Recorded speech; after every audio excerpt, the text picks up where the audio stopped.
Bonjour, alors une petite alternative au GIF sur le web.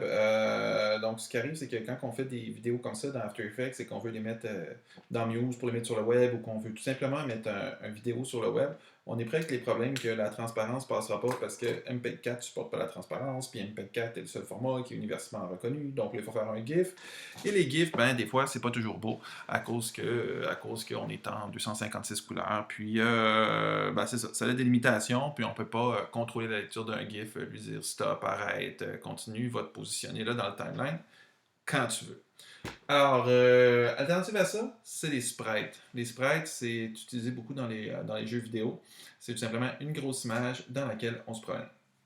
Donc, je vous montre tout de suite qu'est-ce que c'est. J'ai fait une petite animation bien cucu ici avec la transparence. Donc, pour bien voir si j'ai de la transparence ou pas dans After Effects, là, bien cliquer sur votre damier de transparence. Et là, je vois que j'ai de la transparence. Ce que je dois faire maintenant, c'est exporter ça comme une série d'images. Donc, je vais faire Fichier, Exporter, Ajouter à la file d'attente de rendu. Et là, dans le module de sortie, je vais aller choisir RVB plus alpha pour avoir une couche alpha à l'intérieur de ma série d'images. Très important. Et dans les formats, je dois sélectionner séquence PNG. OK, donc séquence PNG, RVB plus alpha. Très important. Donc là, une fois que j'ai ça ici, et là, c'est des vecteurs, mais ça pourrait être des images photographiques, ça serait même plus intéressant.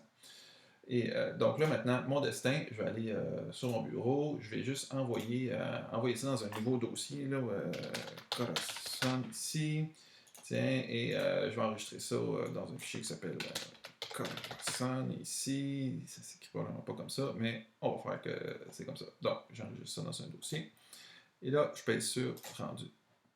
Pling, son gratifiant. Et ce que maintenant After Effects vient de faire, n'est-ce pas, c'est qu'il vient de me créer, où est mon Finder? Finder vient ici, nouvelle fenêtre, ici.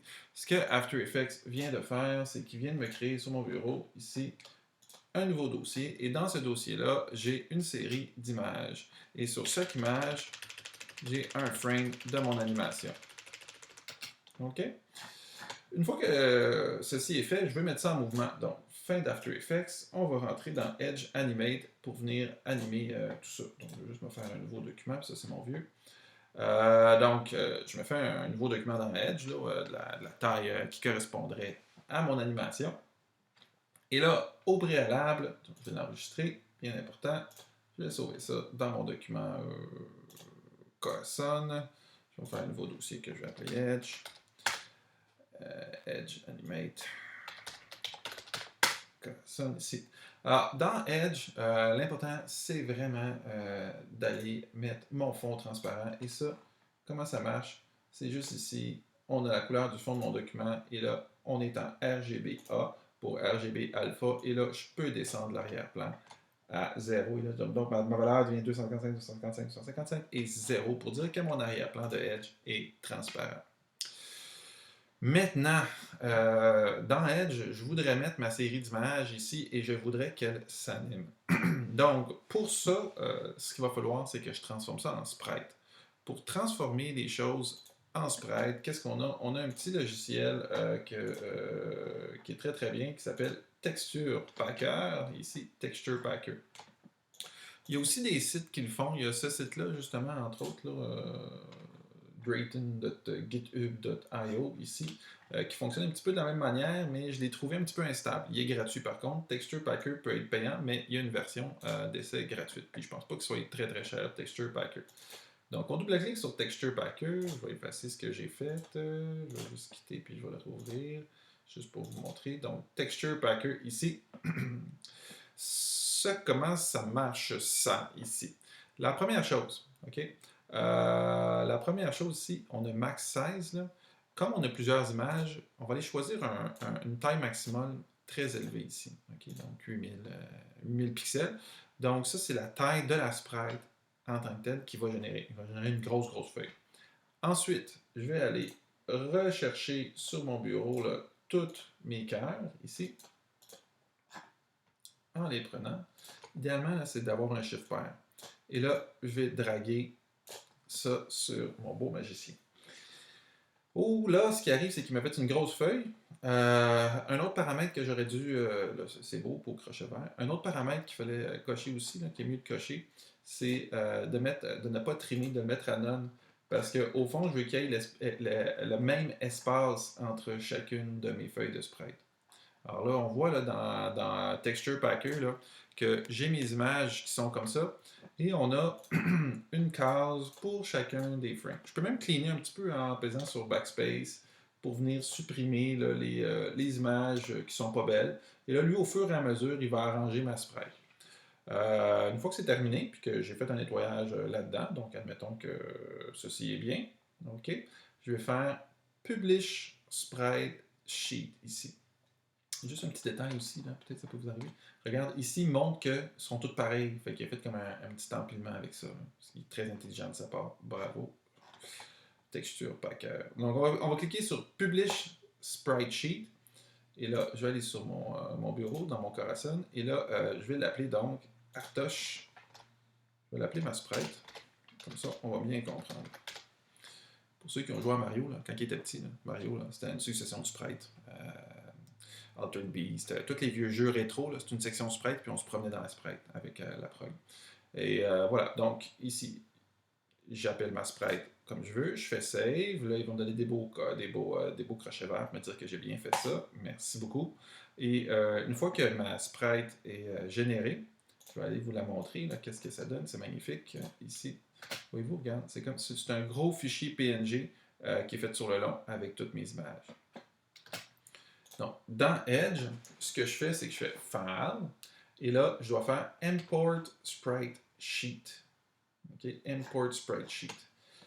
Si vous n'avez pas Edge ou si vous travaillez à l'extérieur du workflow de Edge, là, dans Texture Packer, là, on peut exporter des CSS en cochant certaines options, ou même dans ce site-là ici, là, dans le site là, de Drayton, là, quand on fait un CSS, là, on peut aller exporter la CSS, puis il y a tout un tuto pour faire vous-même l'enchaînement des sprites. Mais comme on est paresseux ici, on va utiliser Edge qui vient avec la suite Adobe puis qui va nous permettre de faire s'enchaîner la sprite.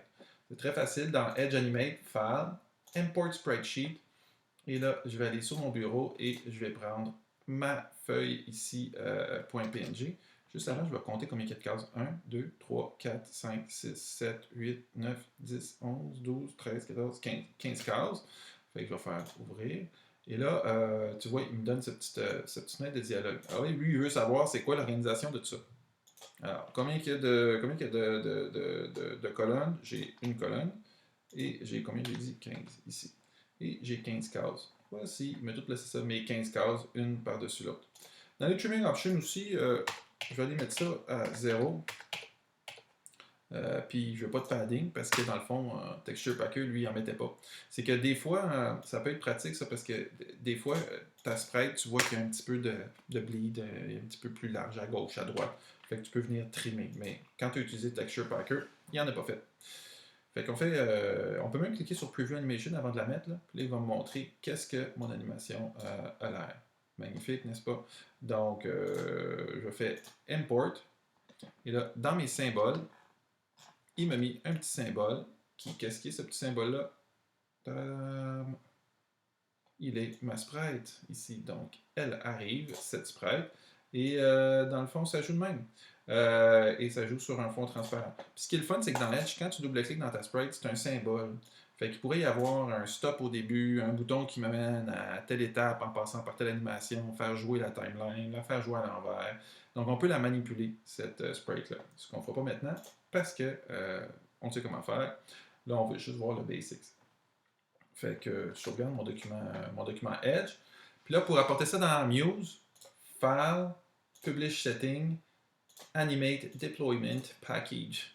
Et là, ici, on va choisir qu'il nous fasse un OAM. C'est ça qu'on veut pour placer ça dans Muse, qui est encore un autre logiciel paresseux qui fait des sites web pour nous. Mais bon, on peut aimer ça parce que ça va vite.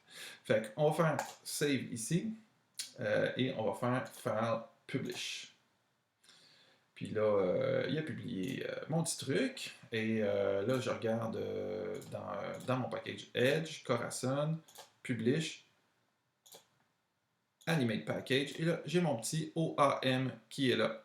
Et c'est ça que De retour dans Muse, après toutes ces pérégrinations, je fais fichier importer et là, je m'en vais chercher donc mon OAM dans mes publish, animate package, corazon.oam. J'ouvre ça. Bingo, j'ai mon image qui est ici. Et cette animation est donc en transparence. Si je m'en vais dans Fichier, prévisualiser le site dans un navigateur. Et voilà, j'ai mon animation qui se joue et qui me permet de prévoir le fond. Et comme c'est une animation Edge, bien, on pourrait mettre des options de défilement. Donc le scroll bar pourrait commander à mon anime de jouer vers l'avant, vers l'arrière. Il y a plein de possibilités et tout ça pour un poids qui est inférieur à celui du vidéo, beaucoup inférieur à celui du vidéo et une qualité nettement supérieure à celle du GIF.